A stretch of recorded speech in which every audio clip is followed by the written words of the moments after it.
Good morning, gamers. My name is Aaron, and if at any point in the last month you've made fun of me for still having my Christmas tree up, just know that you are a fool, because today Blizzard has visited us with a second Christmas in the form of this brick of a blue post on what I thought was going to be a pretty boring Tuesday morning. So you and I are going to go through this, and I'll kind of run you through some of what I think are some great changes, and I'll bring up maybe one or two points of concern, but nothing too serious. So let's get into it. The Season 2 Mythic Plus updates section begins with what I think is a very self-aware preamble. Blizzard shows that they are pretty aware of the main tension points of Mythic Plus right now, where the frustration is coming into the season.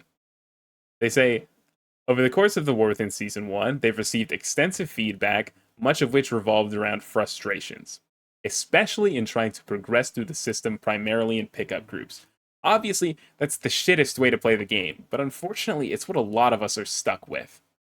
So, common areas of criticism have included the sense that players are faced with too many mechanics at once, that failure was too punishing, that rewards felt insufficient, and that it could be hard for many players to find groups as the community gravitated towards the meta to cope with the prior issues. Now, to some extent, that's pretty fair. I do think it's important to address, though, that a big part of that is balance. Obviously you want the best success chance, and when Enhancement Shaman is blasting beyond belief, your highest success chance is invite an Enhancement Shaman. So I think, some fixes on the balancing front would also be nice to address there, but we'll take what we can get. We have already approached our Season 2 dungeon rollout, as well as its ongoing tuning, with an eye towards addressing mechanical issues. Cast times on critical enemy spells have been significantly increased. Tank damage spikes have been reduced in magnitude or given better telegraphs, and the overall number of threats in an average pack of enemies has been reduced. Now, before you say it, it is not noob to want the average threat count in a pack to go down.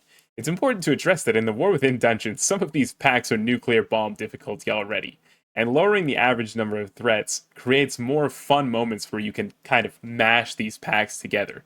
Because that's what we all want. Nobody wants to one pack at a time their way through a dungeon like it's classic and we're polymorphing 4 mobs at a time or something. So I think that's the right thing to do. I'm going to skip a little bit here, but they mention improvements to the reward system that they made in the Siren Isle patch. These have been kind of universally good things. Things like the crafting crest reduction cost, the easier ability to get the discount on crests, etc. Everybody loves those, but they mentioned that, now that a new season's starting, we can go a little bit harder on the changes. We can do a little bit more. They then go on to kind of address how introducing Delves has added a single-player fast track to Mythic 7. And while Mythic 7 still allows for some mistakes, it's not really a difficulty in which you want a bunch of people jumping in that have absolutely no clue what is going on in the dungeons.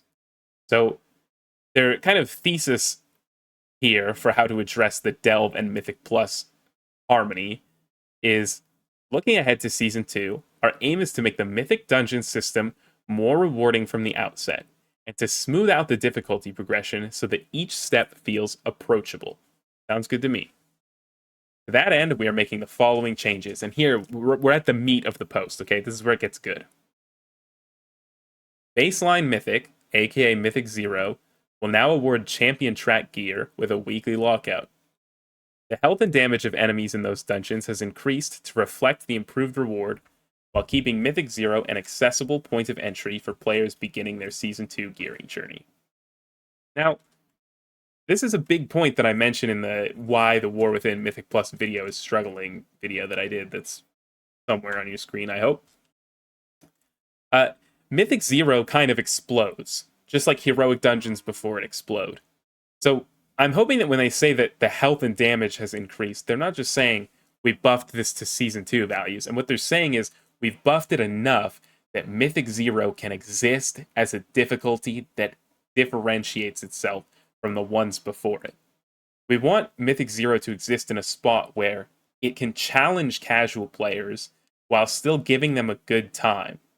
We don't want it too hard because it's the baseline of our scaling, and it's important for more casual players to have a place to exist. But we do want it to be tough enough that they can see all of the dungeon, and that they can start to have to learn these things. So I'm hoping that this means that Mythic Plus is getting a substantial buff. Sorry, and Mythic Zero is getting a substantial buff, of course. So anyways, moving on. From Mythic 2 through 10, each new level will now increase the health and damage of enemies by 7%, down from 10. Per level scaling will remain at 10 for Mythic 11 onwards. Now, this one is really dependent on the last one. You know, if the buff to Mythic 0 isn't significant, then this could actually kind of make it worse because reducing the scaling and not really increasing the base is going to kind of create just more difficulties in which you don't really see anything, you don't really learn much of anything. It does increase the number of key levels, which allows for a bigger sense of progression, but it's not going to solve any issues. So again, we're hoping for a stronger Mythic 0.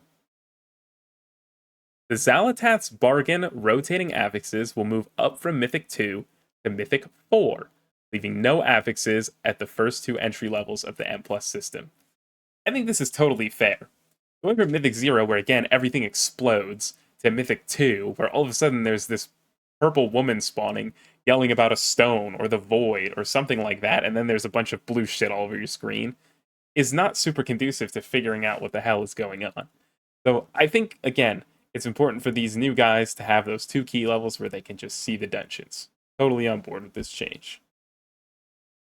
The alternating cycle of Tyrannical and Fortified will move up from Mythic 4 to replace Challenger's Peril at 7, with the other of the two continuing to take effect at Mythic 10.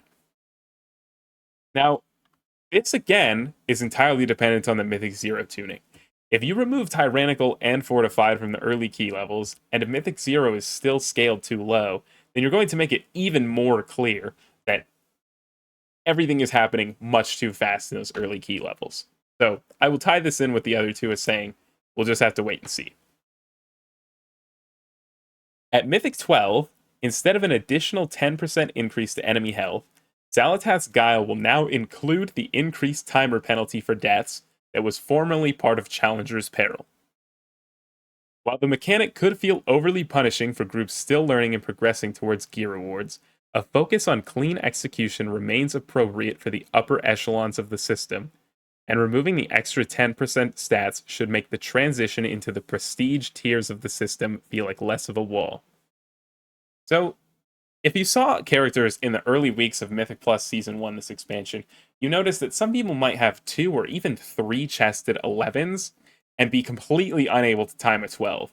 The curve of scaling, which was usually like that, was all of a sudden home to a giant plateau that was very difficult for some people to cross. I don't think that's healthy to exist at all.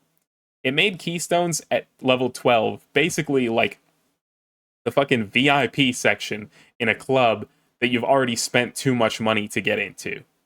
You know, it's not healthy. So I'm glad that they're getting rid of that. As for the Challenger's Peril, I totally agree.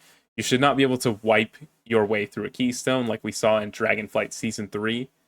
I think it's important to understand that it should exist in a state where to get your Keystone to level up, you should demonstrate some form of mastery over the dungeon. And no one should be walking out of a dungeon with 25 deaths feeling like they exhibited mastery over the dungeon. But at the same time, I think it's good that Challenger's Peril is not going to exist at a level where people are still learning and have to feel that extra pressure on themselves. So, that gets the seal of approval from me. The requirement to achieve some key reward tiers have been reduced. For example, Hero Track gear is now available in end-of-run chests from Mythic 6, and Gilded Crests are now available from Mythic 7. This is absolutely a nice change for your alts, but I do want to point out that if you get your Hero Track from 6 versus 10, then you are going to have to spend an extra 30 crests to upgrade that. So if this is your main character, you're going to want to try your absolute best to still get 10s done, because upgrading 3 items from Mythic 6 is going to set you back about a week on crest. So this is absolutely great if this allows you to get Hero Track gear you wouldn't have had otherwise. But I will say aim for 10 if you can. Obviously for your alts, this is great no matter what. So nobody's hurt here.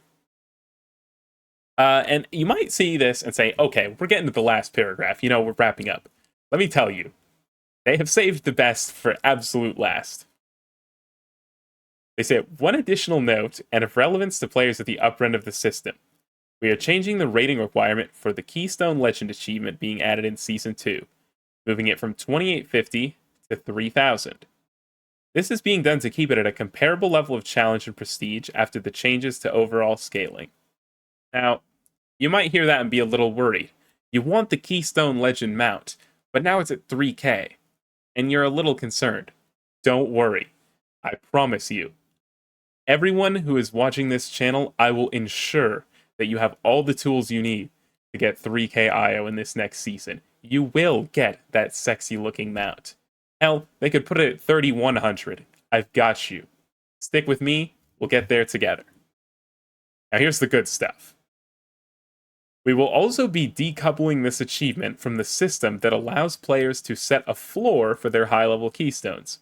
Instead, once a player has finished all 8 seasonal dungeons at Mythic 12 within the timer, their keystone will no longer automatically de-level below 12. Once a player has timed all dungeons at 13, this new floor will be 13, and so on for all key levels at or above 12. Boom. There it is. The revolutionary Mythic Plus changes we're going to see in this season is a somewhat removal of depletion in the higher levels of Mythic Plus. I think that this is overall a pretty good change. Historically, I've been against removal of depletion, but that was because my fear was a sort of increase in the gap between the high-end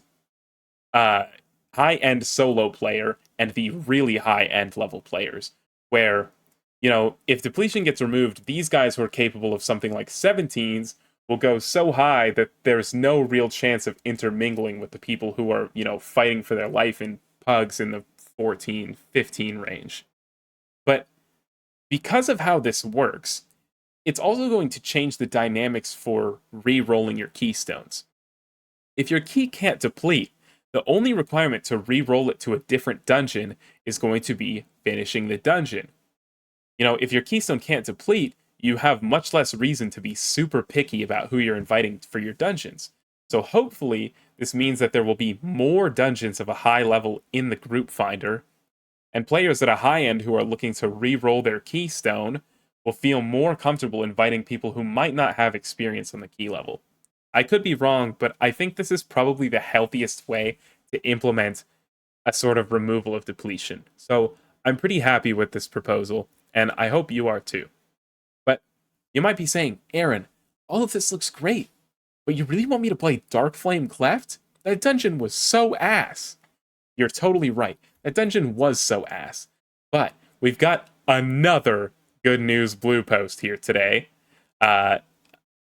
If you see here, the Season 2 Mythic Plus dungeon tuning for today, the 28th. Adjustments to the minecart event and graveyards. Now, both of those things are much needed. Obviously, the minecart change is the first thing that you are hoping to see if you did Darkflame Cleft at all on Mythic 0. I'm talking within the first time you're ever in that dungeon, you can immediately say, this is straight ass. And it was straight ass. But today, it's getting a little bit better. As you can see, minecart's movement speed is significantly increased while out of combat, and enemies in the minecart event have their health reduced, as well as some nerfs to the last boss. But to talk about the graveyard locations, this has been a big problem in Mythic Plus for quite a fucking while. Dungeons like the Stone Vault had the worst graveyard situation possibly imaginable. But here we've got not 1, 2, 3, 4, or even 4. There are 5 graveyard changes in this patch alone, on top of the ones that already exist in all the dungeons. So, we're getting there.